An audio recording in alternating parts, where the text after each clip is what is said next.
have received their first doses. And when we add the second doses, the number of doses administered for the 12 to 17 years old is just under 1.3 million at 1,276,000. The over 60 years continue to lead the pack in as far as coverage, with 67.2% of the over 60s already vaccinated. And as far as the over 50s, 50 to 59, 63.1% vaccinated. The 35 to 49 years at 51%. And lastly, the most difficult cohort in terms of our coverage is the 18 to 34, which is the biggest in the population, just over 17 million, for whom we're still struggling to reach 6 million. So we're still at 33% of coverage for the 18 to 34 years of age. The Free State province is still the leading one with coverage of 55.5%, followed by the Western Cape just under 55 at 54.5% coverage, Limpopo 53.4%, and the Eastern Cape at 51.2%. The other remaining 5 provinces are struggling at somewhere between 40 and 48% coverage. But I want to mention the fact that in terms of absolute numbers of doses administered and population covered, Gauteng is the leader with just under 5 million individuals who have been vaccinated, with just over 8.4 million doses administered. Now, the reason why Gauteng is still at somewhere between 43 and 44% is simply that they've got a huge population to cover. In terms of the boosters, we're just over 646,000 boosters administered. 3 weeks ago, we launched the dashboard, which showed us the difference in hospitalization between the vaccinated and unvaccinated. And this dashboard is very helpful in that it's still showing that at least 2/3 of those who are currently admitted in hospitals are those who are unvaccinated, and only around 1/3 are those who are vaccinated.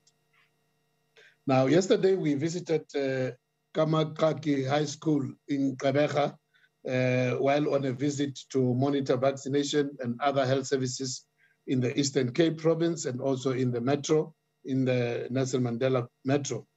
We were very impressed to see a sizable number of learners waiting to be vaccinated and very upbeat about receiving their first doses.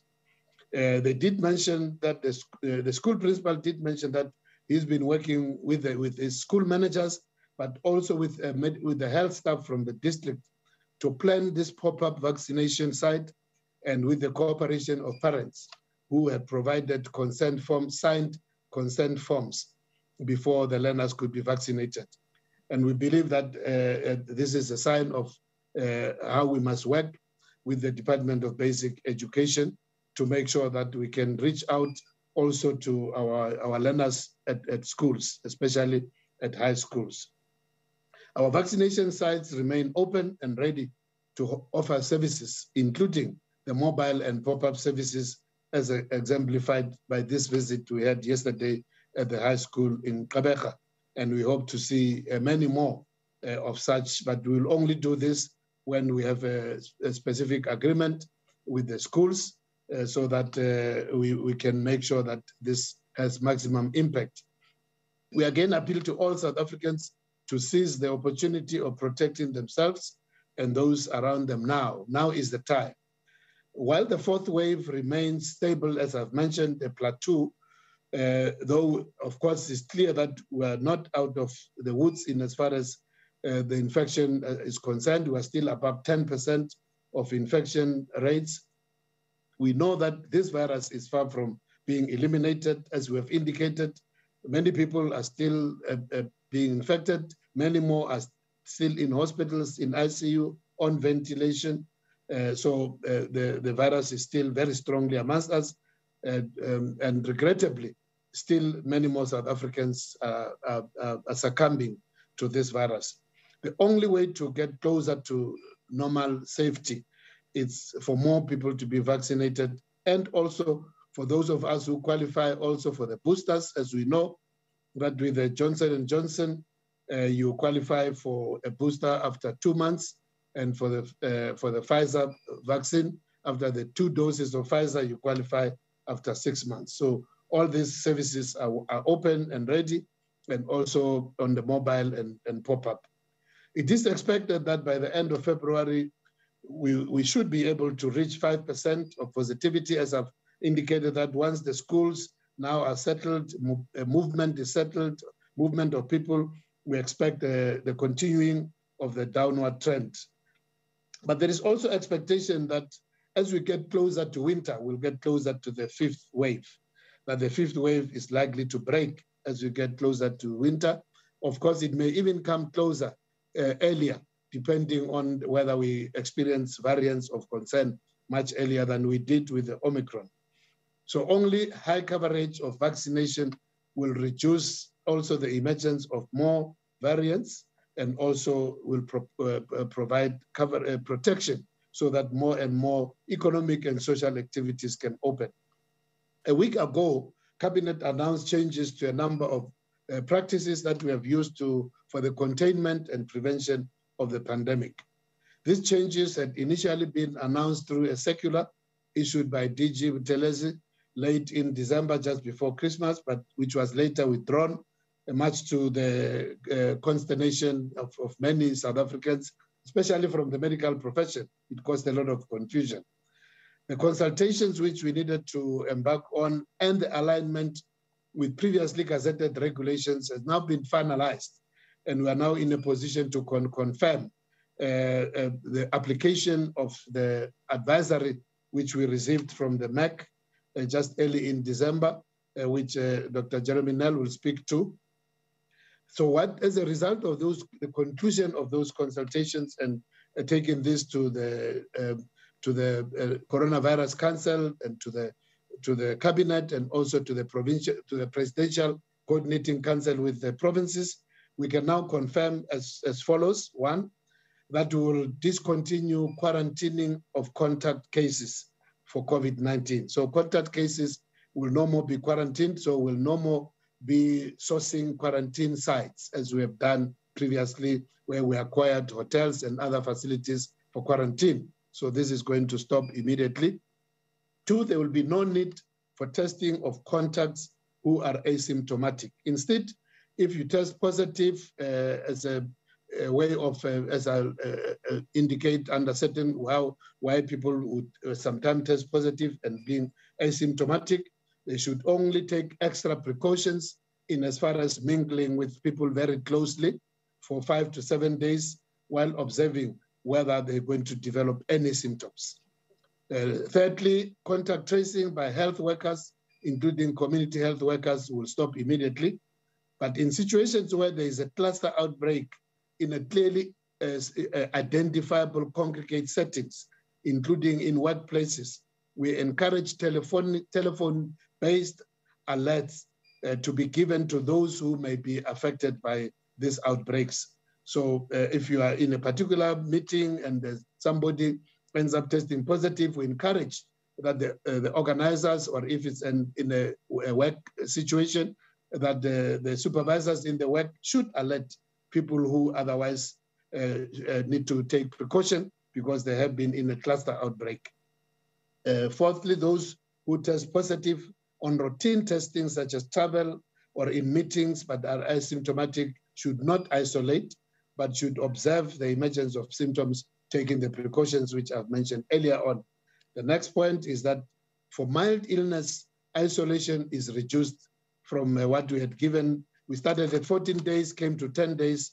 We're saying for mild illness now, people can isolate at home for 7 days, and they don't need to test again when the symptoms are gone. You can only go back to work and mingling with people after 7 days, of course, depending on whether the mild symptoms have actually ceased. The next point, moderate to severe cases, which will usually end up in hospital after discharge. They need further 7 days at home for isolation, and after that, there is no need for further testing.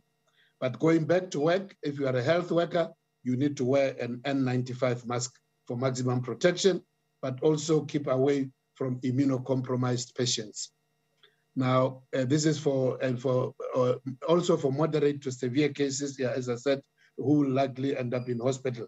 Also for mild illness, if you are a health worker, you have to do the same. After the cessation of symptoms, if you go back to work after the 7 days, from day 8, you need to wear an N95 mask and keep away from immunocompromised patients for as long as possible. Now, this new regulations apply to vaccinated and unvaccinated individuals. Now, I hope that this gives more clarity. We will finalize the directions in terms of Disaster Management Act and publish this in the Government Gazette in the next few days. So I believe that this will clarify where we are in this regard. So again, I want to take this time to thank our hardworking health workers on the front line who continue to save lives. And again, I want to call on all of us as South Africans to support them and make sure that we can protect them by taking up the vaccination. Thank you very much, Mr. Phaahla, and thank you to the other panelists and to the listeners. Thank you. Thanks very much, Minister, for the update. And indeed, doesn't mean we must lower our guard because we're still living with this pandemic. Without wasting any time, I'm going to hand over to Dr. Michelle Groom and Dr. Yasat Wasil to give us an epidemiological update. Over to you, Doc. Good morning to everyone, Honourable Minister, colleagues and the media. Right, so just to give you an update on South Africa's trajectory, so we have just over 3.6 million laboratory confirmed cases. And as the Minister has indicated, we had this very rapid increase with our fourth wave, a slower decrease, and we seem to, over the last 3 weeks, have plateaued in terms of the number of cases. Very similar number of cases that we saw in the past week compared to the previous week. And we have a moving average of around 3,000 in this week. So if we have a look at the sequencing, so very clearly you can see each of our waves has been dominated by a different variant of concern. And you can see with the fourth wave, this has been driven by the Omicron variant, as we all know. And as with Delta, we ended up with time seeing many sublineages, which means these are different variations with slightly different mutations. And so with Omicron, we're also seeing, we've seen these three major lineages in terms of Omicron. The BA.1 was the original one that we saw, and that one has a sublineage now, the BA.1, and we also have the BA.2. If we have a look over the last month, sorry, I'm just trying to see why my slides are not going. Oh, sorry. In the last month, you can see in December, most of this was the BA1 or BA1.1, and we had a small proportion of the BA.2. And so you can see in January, we have a higher proportion of the BA.2, which is the sublineage. And we are monitoring this. I think we're trying to increase our sequencing from those provinces, especially where we are seeing increases. And at this stage, there's no indication that there would be any additional, that there would be differences between these different sublineages of Omicron. As we saw with Delta, there were lots of lineages and we didn't see a lot of difference between them, but we will keep monitoring and obviously keep monitoring for the emergence of any new variants. So just in terms of the weekly incidents, so as you can see, all provinces were coming down, and we have seen some increases in some of the provinces in the last week, mainly Free State, Gauteng, Limpopo, and Mpumalanga in the northwest. And if we have a look at the incidents, you can see in the older age groups at the peak of the fourth wave, still our older age groups with the higher incidents, these have all been coming down. And at the moment, we're seeing in the past 3 weeks, this increase in incidents particularly in the 10 to 14, 15 to 19-year-old, and slightly in the 5 to 9-year-olds. And this is really in keeping with the schools that went back 3 weeks ago. And you can really see that this is very much mirrors what happened in the second half of the third wave. Because if you remember the first half of the third wave, we had increased restrictions. There were school holidays, schools were closed. And when schools reopened, we did see this very similar pattern of increases particularly in that school going age between 5 and 19. And very similarly now, The initial part of our fourth wave was really during school holidays when schools were closed. You'll remember at the beginning of the fourth wave, we also started seeing those initial cases were in the younger age groups and then spread out into the older age groups. And so we are seeing this increase, but I mean, in terms of comparisons even to levels of the third wave, the incidence is still relatively low. In terms of the number of tests, our number of tests are still very similar week on week for the past few weeks. We have come down to a % testing positive, just over 10. That also seems to have stabilized, a very small increase from the past week, but we're coming down off a very high % positivity kind of in mid-December of almost 37. If we look at % positivity of the provinces, you can see as well that the increases that we're seeing are mostly in the northernmost provinces, with Gauteng, Mpumalanga and Limpopo, and small increase there in Northwest, although it was not significant, and also in the Free State. And as yet, we're not seeing the same increase in the coastal provinces, bearing in mind that schools did go back slightly later in those provinces, so we may see slight increases in the next week or two. So this is the % testing positive if we have a look at the different age groups. And so you can see the fourth wave started off very much being predominated by the younger age groups. That peaked earlier. We then had that peak in the older age groups slightly later. And you can clearly see that the plateauing, of our cases is really due to increases in the under 20s. But you can see this has had a steady increase, seems to be plateauing, and slightly less in that 0 to 9 year age group. Just looking at those provinces where we are seeing the increases and just clearly seeing that this is being driven by the younger age groups, particularly the 10 to 14 and 15 to 19-year-olds. In Mpumalanga, similar picture in Limpopo, Northwest, Gauteng, and Free State. But once again, not yet, reaching even, what we'd seen at the end of the third wave, and also not what we were seeing at the beginning of the fourth wave. So I think just to summarize, our sequencing data for January is still showing dominance of Omicron, with 99% of those being due to Omicron of our sequences. The BA.1 is still dominant. We are seeing this increase with the BA.2, still trying to get more information on this particular sublineage. And there's very low frequency of the other variants that we'd seen in the past. And so we are increasing sequencing from those provinces where we're seeing the increases, monitoring the proportion that is due to BA.2. And so rest assured that we are monitoring for any new variants that may occur as well. So nationally, we've seen a very similar number of cases and % testing positive this last week, and it really has been the pattern in the last 3 weeks. And I think this is a combination of decreases in the older age group with slight increases in the younger age group. And at the moment, in the past week, these increases have been limited to Free State, Gauteng, Limpopo, Mpumalanga, and Northwest, and very similar pattern with the % testing positive. And this is driven mainly by the 19 years and under age group, where we've seen this increased incidence and % testing positive. And I think really this is very much to be expected. I think as we move forward with, going into what will soon be the third year of this pandemic, we know that our younger age groups are still have low vaccine coverage rates. And so we would expect the movement of infection into the younger age groups. We started off our vaccination program in the older age groups. There's a lot of disease, and we know that seroprevalence is also higher in our older age groups. So our older age groups are very much more protected than our younger age groups. Thus, we do see this move into the younger age group, which is expected. And I think with opening of schools and the movements between kids, I think it's not unexpected to see these increases in the school-going age group. We saw a very similar pattern at the end of the third wave. And I think it is expected, similar to what we saw with the fourth wave, to have this increase and a decrease once you use up the susceptibles.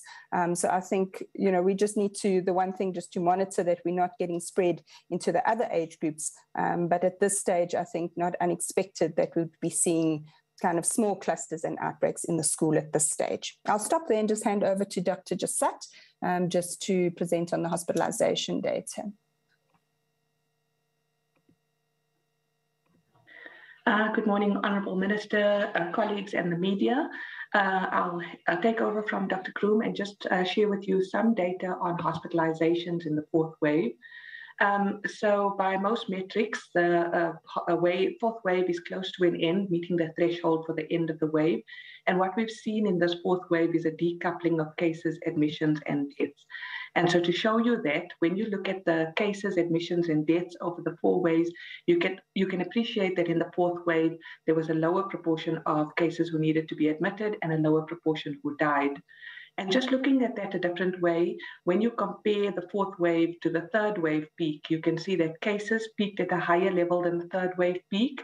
Admissions peaked at about 67% of the third wave peak, and deaths at about 24% of the third wave peak. And we know that we undercount confirmed COVID-19 deaths, and so we monitor the excess mortality from the South African Medical Research Council.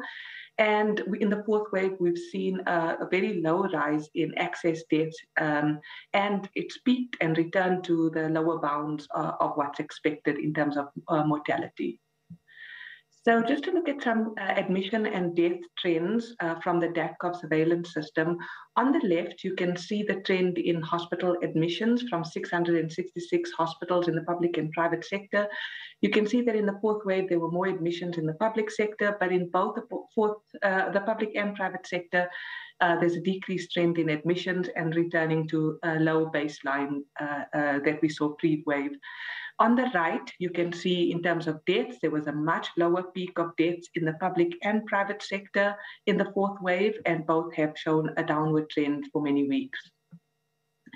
Showing you the admissions by province, you can see that what was different in the fourth wave is that it was a very tight, shorter wave. And each province peaked at lower levels of hospitalizations than the second and third wave, but quite similar levels of hospitalization as the first wave. And what we saw was almost a simultaneous increase, peak, and decrease across all provinces, whereas in the previous waves, there was a much slower evolution of the wave between provinces. This is the deaths, in-hospital deaths by province, and you can see that deaths peaked at a much lower level in all provinces compared to all the previous 3 waves. So just a lot has been said about the admissions in the pediatric population in the fourth wave. I wanted to show you this is the number of admissions by age group, and whereas in the first 3 waves, you can see admissions were highest in the 50 to 59, 60 to 69, and then 40 to 49 age group. But in the fourth wave, you can see admissions were highest in 30 to 39, 20 to 29, and then it's a bit hidden, but you can really see that 0 to 9 years in blue was much higher in terms of the numbers of admission than we saw in previous waves. And just to break down the pediatric population a little bit more, in the third wave, we saw that second peak of admissions amongst school-going children, 15 to 18 years that Dr. Kroom was talking about. In this fourth wave, we saw much higher levels of admissions in 15 to 18-year-old teenagers, and in young children, 1 to 11 months and 1 to 4 years. So pretty much 1 to 5 years, and the teenagers 15 to 18 years showed the highest levels of admission in the fourth wave. Just to share a bit of the data on where we stand with admissions and deaths in the provinces, when we compare the daily average of the current 2 weeks and the previous 2 weeks, you can see that in all provinces, there's a decrease in hospitalization and a decrease in death.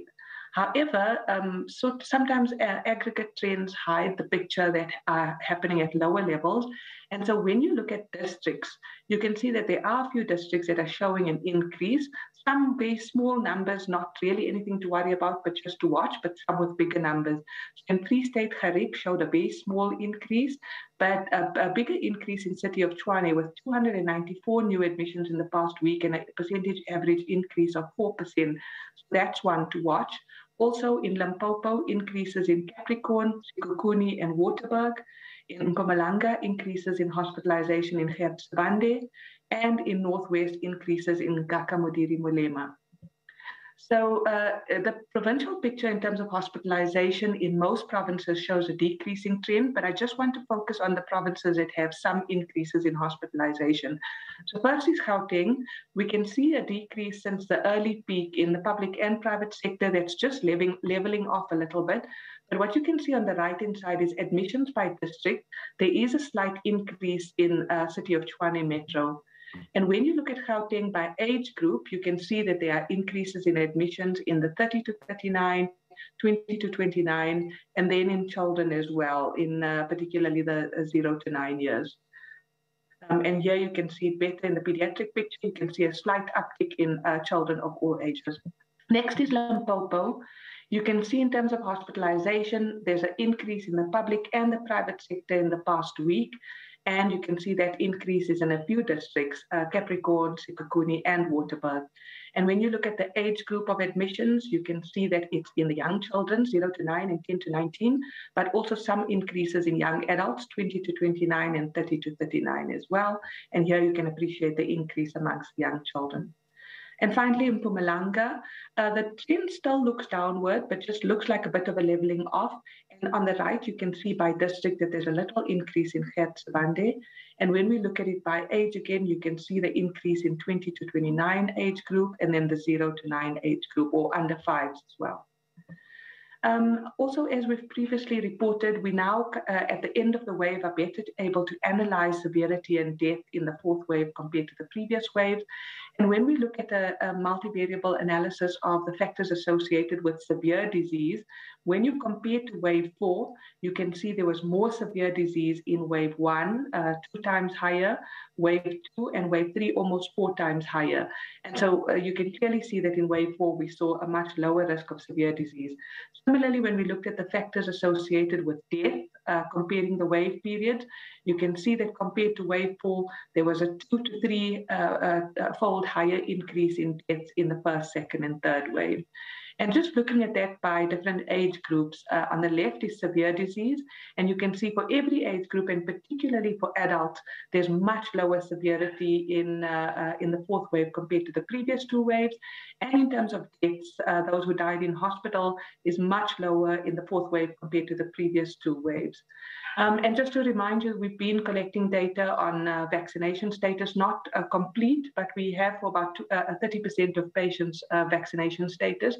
And on the left, most admissions are in unvaccinated people. And on the right, most deaths that have been reported in the fourth wave have been in unvaccinated people. So just in summary, we have reported less severe disease and death, and similar is being reported from many other countries. And the question is it because of lower intrinsic virulence of Omicron, or because of immunity that's built up from prior infection or vaccination? There are some studies already that suggest that there is lower intrinsic virulence of Omicron. And I think the studies around immunity are showing that the vaccine effectiveness is high against hospitalization, more than against symptomatic disease. And so because of the high seroprevalence in South Africa, it's likely that T-cell immunity does protect us against severe disease somewhat. Even though many people got breakthrough infection, not many people had severe disease and needed to be hospitalized. We did see more admissions in children in the fourth wave, although it was less severe disease, and they're reporting similar in other countries. And it really seemed like it was the very youngest children, children under 5, particularly children under 1 with the highest admission rate. The reasons why is, the Omicron favors the upper airways, and children with small upper airways may just be more symptomatic. But also, I think it's just related to the admission criteria in children. Children are admitted with pediatric protocols for fever, hydration if they have gastrointestinal symptoms, and for seizures, but many of them did not require oxygen and ventilation. Also, we know that children have lower seroprevalence from a recent study done in Gauteng in November, and also children have lower vaccination coverage because vaccine program only extended to them in October, and the coverage is still quite low. But also we saw more incidental admissions, children admitted for other reasons. Also remember that influenza A had a late seasonal peak also around November, December. And we also probably are under-testing in children and under-diagnosing cases, so that it seems like the children admitted to hospital seem to be a high proportion, but those are likely the children that are tested, the ones that are admitted to hospital. Just finally, the fourth wave, we are close to the end of the wave threshold, but we've seen a slower down wave compared to the up wave. And just now in the last week, we're seeing increases in admissions in Gauteng, Limpopo, Mpumalanga. It's mainly children, probably because they've gone back to school, and then the spill over to the parents who are at home in the 20 to 40-year age group. So we've seen some admissions in those age groups. But certainly we continue to see the decoupling of cases, admissions, and deaths in the fourth wave. And the hospital capacity was not breached at all, despite no increases in national restrictions in the fourth wave. We saw no strain on bed capacity, oxygen, and critical care beds. And I think just to make the point finally of the importance of vaccination, a lot has been said about how mild Omicron is and how we had a less severe fourth wave compared to the previous waves. But that doesn't mean that everyone's protected. There still are people who get severe disease and die. There still are pockets of people who are either unvaccinated or have not had prior infection. And about 5,000 or 6,000 people did die in the fourth wave. And so I think people shouldn't be comforted with the fact that we had a very mild fourth wave nationally and across provinces. I think there's still a very important rationale to vaccinate, because certainly the people who did end up in hospital and who died were largely those who were unvaccinated. I'll stop there. Thank you so much.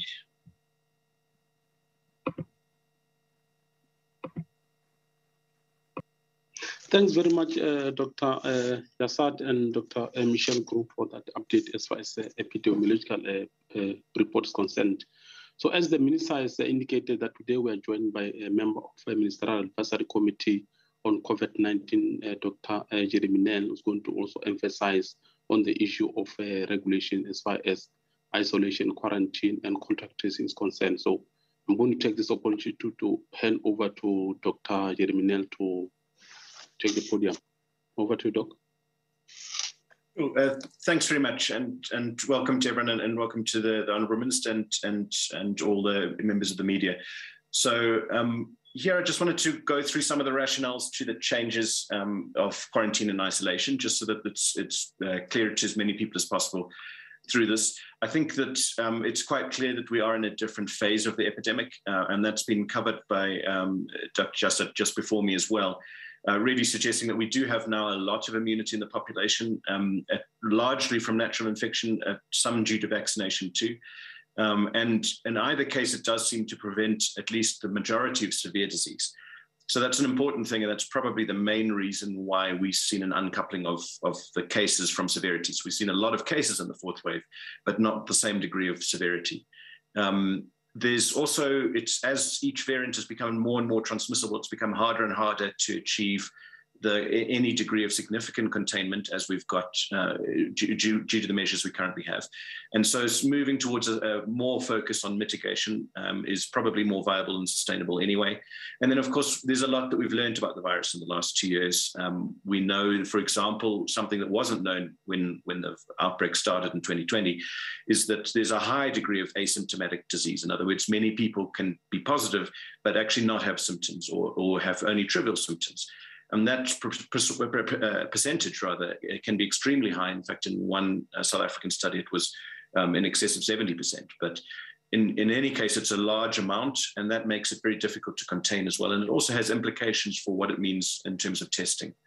And the key thing here, and I'm going to cover it in the next slide really, is that such a small proportion of cases are diagnosed.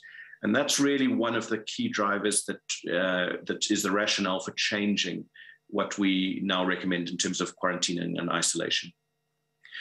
So as I said, the big thing about it is that we really, in terms of quarantining, we're quarantining contacts of cases, but it turns out we don't find a lot of the cases, and that's not at all unique to South Africa. That's the case in almost all the countries, apart from very few countries which test almost absolutely everybody. But for the vast majority of countries, we're actually only finding a minority of cases, and that's a very small minority of cases.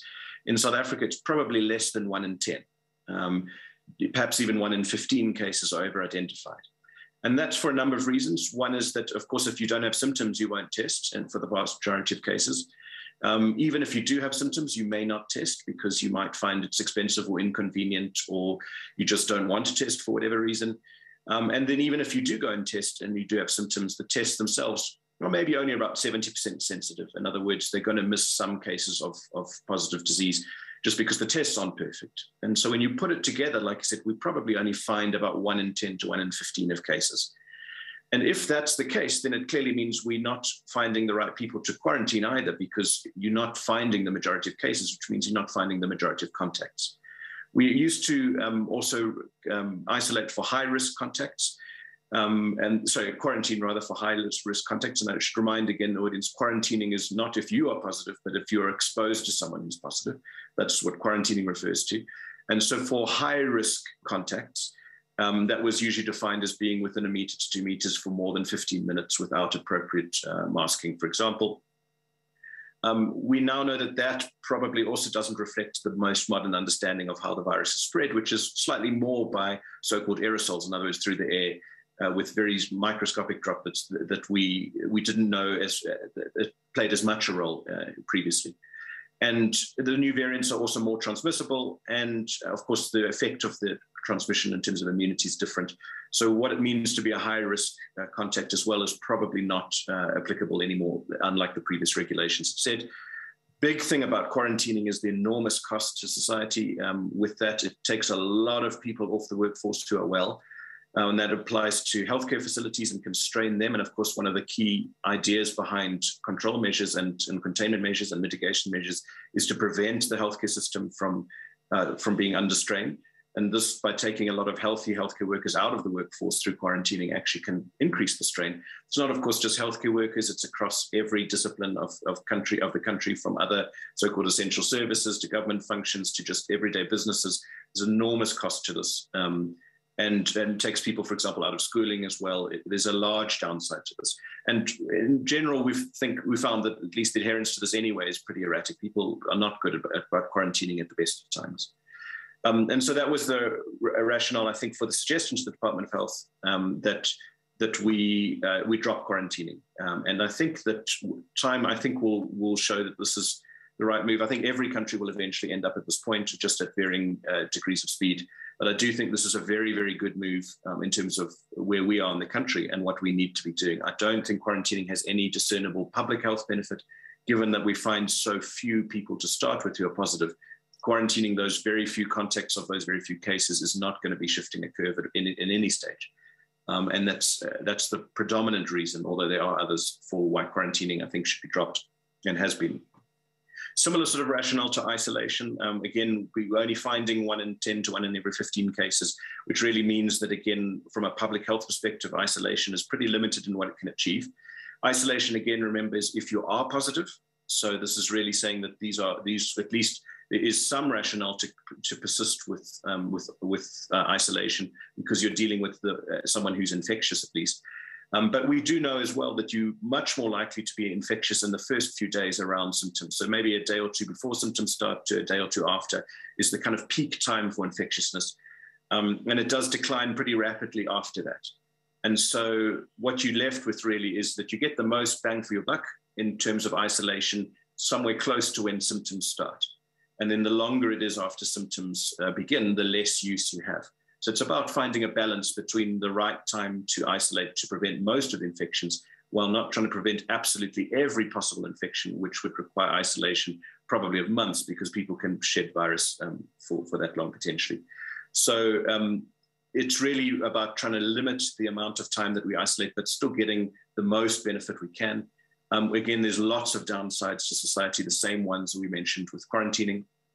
This is a model that was put together by one of the Ministerial Advisory Committee members, but it's really conceptual to show really at the top here in the dotted line is an individual, showing the likelihood of them transmitting the virus really peaks around 5 days.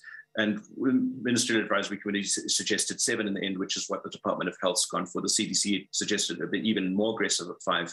But you can see after 7 days, there's not a lot of transmission that goes on. But that's for the individual. Of course, what you need to really look at is the bottom line, which is the solid lines, which is what about society as a whole? Because remember, we're only finding such a small percentage of cases in the first place. And really what that suggests is that, again, the public health utility is pretty short after between 5 and 7 days here. So again, that's the rationale for shortening the isolation period, really saying that you're getting the most bang for your buck and probably the best balance in society between keeping people out of the workforce and essential services and other walks of life, and actually still, though, protecting some from onward transmission. And of course, after this period, as the Minister said, we still would suggest very good mask wearing and other measures to reduce the infection risk even further. So that is, again, really the basis of it. Like Dr. Jasset said, we are in a different phase of the epidemic. You can see the enormous number of cases in the bottom right there, but then the excess deaths really not reflecting the same caseload burden that we'd had previously. And so really for that recommendation, this was what the Ministerial Advisory Committee suggested, but ultimately it's very comports with what the Minister said earlier, that really we're trying to limit it from 10 days to 7 days for the vast majority of people. Asymptomatic people are a little bit different because we know with PCR tests it can last days to weeks past your infectious period. In other words, you might be PCR positive for if you're infectious today, your PCR test may still be positive 2 to 3 weeks later.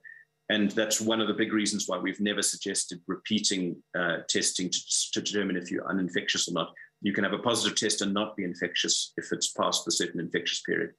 And for that reason, when you're asymptomatic, we just don't know where you are in that infectious period. Are you right at the beginning, or are you 2 to 3 weeks past when you're infectious, for example?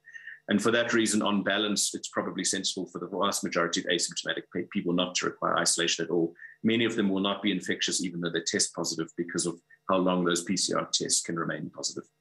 And I'm going to leave it there. Thank you very much, Minister.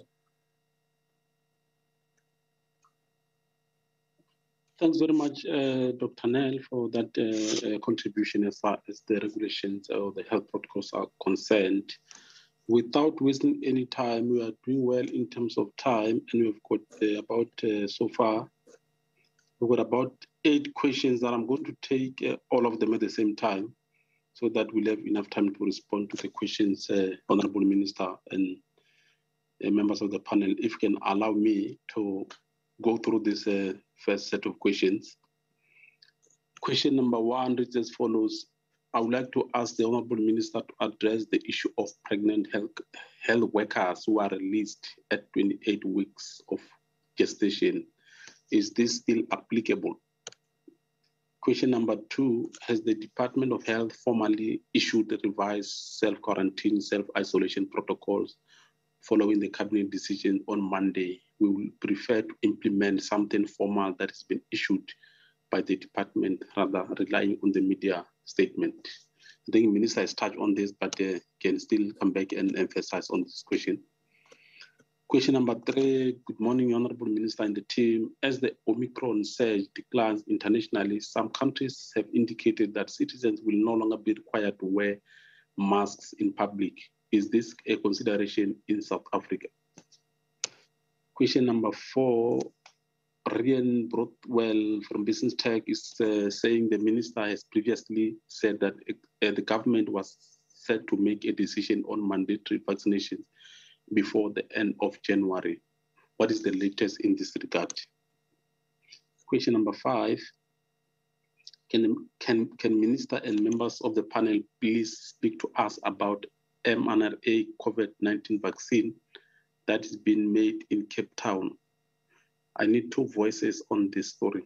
I don't know what does it mean, but the members of the panel can respond on this. Question number 6, the Department of Employment and Labour Directive of 11 June 2021 still refers to workers having to self-quarantine for 10 days if they have had high-risk contact in the workplace. Will a new directive be issued? If not, can we assume that the Department of Health circular will be issued shortly, will trump the directive?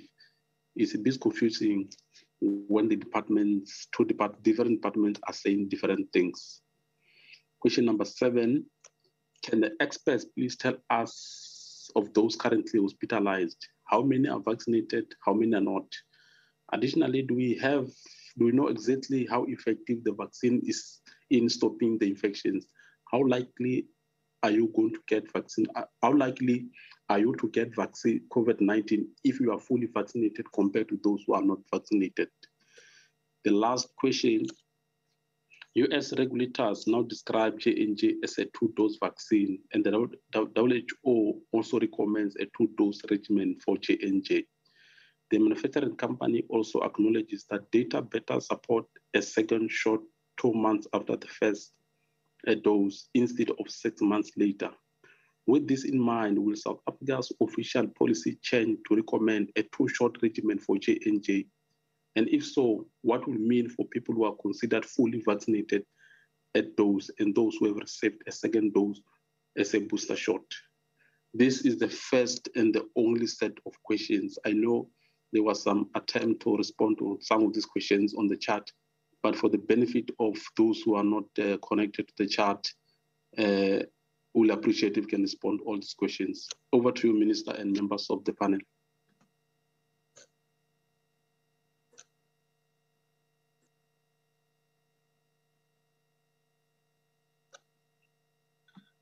Sorry for the delay. Thank you very much, Foster.